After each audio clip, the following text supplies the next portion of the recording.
दोस्तों, बिहार में मनीष यादव के द्वारा मनुस्मृति जलाई गई और इसको लेकर मनुवादी फड़फड़ाने लगे। उन्होंने सीधी धमकी मुसलमानों को दे दी और कह दिया कि मनुस्मृति मनीष यादव ने जलाई है तो इसका खामियाजा मुसलमानों को भुगतना पड़ेगा। हर जगह कुरान जलने जा रही है।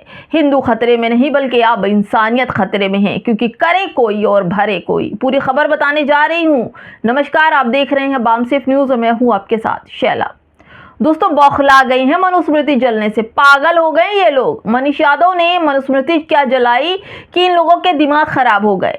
मनीष यादव ने कहा कि देश संविधान से चलेगा। इसको लेकर मनुवादियों में फड़फड़ाहट फैल गई। उनका दिमाग खराब हो गया, गोबर हद से ज्यादा हो गए। सीधे बिहार पुलिस को धमकी दे दी कि अगर मनीष यादव को 24 घंटे में पकड़ा नहीं गया तो वह हर चौराहे पर कुरान जलाएंगे। रावण नहीं, मोहम्मद अली और अबू बकर का पुतला जलाएंगे। ये कौन सा लॉजिक है? गलती कोई करे और भुगते कोई। क्या मुसलमानों को कमजोर लाचार समझ लिया है कि कोई भी ऐरा गैरा आएगा और उनके कुरान और उनके मोहम्मद का पुतला जलाकर चला जाएगा, जिसे मुसलमानों से हर जगह से जोड़ दिया जा रहा है। नाव में खाना खा लेने पर 14 मुसलमानों को गिरफ्तारी। और आप जानते हैं कि किस तरह से गंगा नदी में क्या क्या बहता है। अब मनीष यादव ने जो मनुस्मृति जलाई उसके बदले में कुरान जलाने की धमकी दी जा रही है। और अब यह व्यक्ति पकड़ा भी नहीं गया है, क्योंकि मुसलमानों को कमज़ोर लाचार असहाय, क्योंकि ये जानता है कि मुसलमानों की मदद करने के लिए सरकार भी आगे नहीं आती। यह खुलेआम बिहार की पुलिस को चेतावनी दे रहा है, धमकी दे रहा है। दोस्तों, देश के कोने कोने में आज एक आवाज़ गूंज रही है, हिंदू एक हो जाओ, हिंदू खतरे में है। 80 बनाम 20 की लड़ाई है। लेकिन दोस्तों, आप ये सोचिए किस तरह से लड़ाई है, ये भी मैं आपको इसी खबर में बताऊंगी।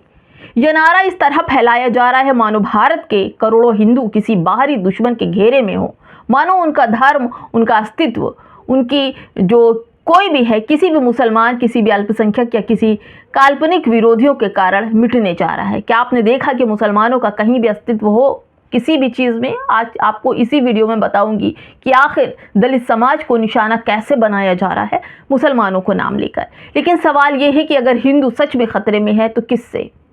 क्या वो खतरा बाहर से है या भीतर से है? क्या खतरा किसी और धर्म के लोगों से है या किसी धर्म के भीतर मौजूद जातीय अहंकार, वर्ण व्यवस्था और ऊंच नीच की मानसिकता से है? दोस्तों, रोज खबरें भरी पड़ी होती हैं सोशल मीडिया पर, बताती हैं कि कैसे किसी दलित दूल्हे को घोड़ी पर चढ़ने से रोका गया, किसी दलित को मंदिर में प्रवेश करने से रोक दिया गया, किसी दलित पर पेशाब किया गया। दोस्तों, बहुत सारी खबरें रोज सोशल मीडिया पर भरी पड़ी रहती है। किसी दलित की सिर्फ इसलिए हत्या कर दी गई क्योंकि उसने अपने लिए समानता का हक मांगा था। आपने यूजीसी बिल देखा दोस्तों, कोई भी स्वर्ण समाज इस बिल को पारित नहीं होने देना चाहते। क्या किसी मुसलमान ने विरोध किया इस बिल का? नहीं किया।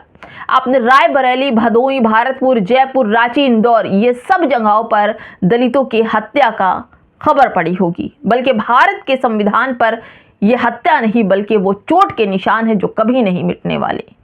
ये कोई हिंदू बनाम मुस्लिम की लड़ाई नहीं है दोस्तों, बल्कि ऊंच बनाम नीच की सदियों पुरानी बीमारी है जो आज भी हमारे समाज को खोखला कर रही है।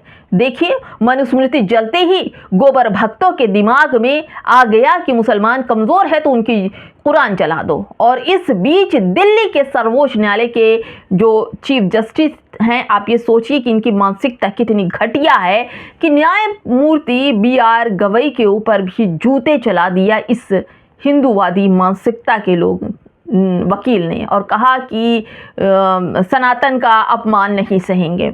एक जज साहब जो ऊंचे पद पर हैं, दलित समाज से आते हैं, न जाने कितनी उन्होंने न्याय किया है, और उन पर जूता चलाने की हिम्मत ऐसे ही मानसिकता वाले लोग कर सकते हैं। अब सवाल उठता है कि क्या दलित होना सनातन का अपमान है? भारत का संविधान अपने पहले पन्ने से लेकर आखिरी पन्ने तक इस न्याय के खिलाफ है। यानी कि अनुच्छेद 14 कहता है कि सभी नागरिक कानून के समक्ष सामान्य होंगे। यानी कोई भी ऊंच नीच, भेदभाव, शक्ल सूरत, कद काठी में अलग नहीं है, सब एक समान है। वहीं अगर बात की जाए तो अनुच्छेद 15(2) कहता है कि किसी नागरिक के साथ धर्म, जाति, लिंग या जन्म के आधार पर कोई भेदभाव नहीं होगा।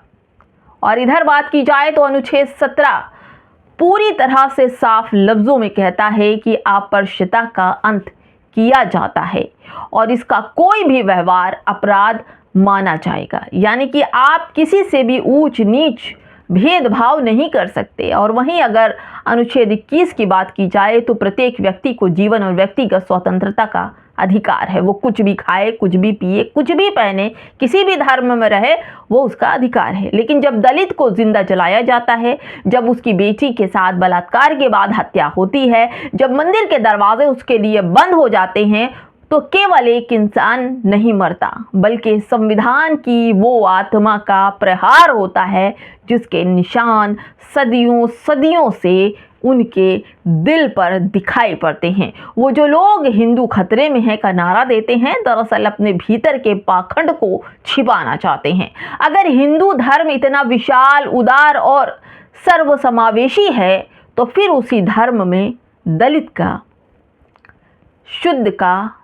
शूद्र जो होते हैं, शूद्र का तिरस्कार और महिला का अपमान क्यों जारी है? मैं आपसे सवाल पूछती है। मेरे पूरे वीडियो में आप मुझसे बताएंगे कि आखिर क्यों ऐसा है, क्यों मनुस्मृति जलाने के बाद इनके तिलमिलाहट शुरू हो जाती है। जो लोग मुसलमानों से हिंदू धर्म को बचाने की बात करते हैं, क्या उन्हें कभी अपने समाज के भीतर के अन्याय को उसे बाहर बचाने की कोशिश की है? किसी भी धर्म का असली पतन बाहरी हमलों से नहीं होता, बल्कि जो अंदर जो सड़न, जो गंध है, वहाँ से शुरू होता है। और आज हिंदू समाज का सबसे बड़ा खतरा उनके जातीय असमानता है, जो इन्हें अंदर ही अंदर खोखला बना रही है, खत्म कर रही है, बर्बाद कर रही है। जाति व्यवस्था को लेकर जिस तरह की मानसिकता इन लोगों के पास है, वो दलित समाज के लिए खतरा तो है ही।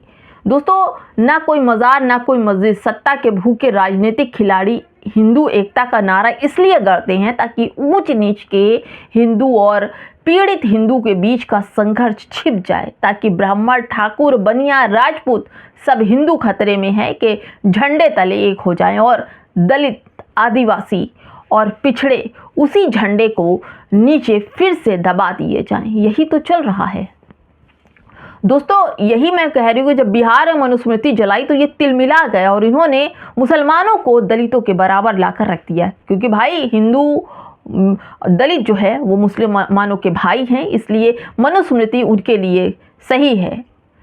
मनुष्य को भूल जाते हैं ये लोग, जो नारा दलित के बराबर दिलाने के लिए उठाना चाहिए था, वो अब मुसलमानों के खिलाफ नफरत फैलाने के लिए इस्तेमाल हो रहा है। खतरा किसी धर्म को नहीं बल्कि न्याय, बराबरी और मानवता को है। दोस्तों, खतरा उस संविधान को है जो अंधभक्ति से ऊपर सोचने की हिम्मत देता है। खतरा उस समाज को है जो अपने ही लोगों की पीड़ा पर आंखें मूंद लेता है।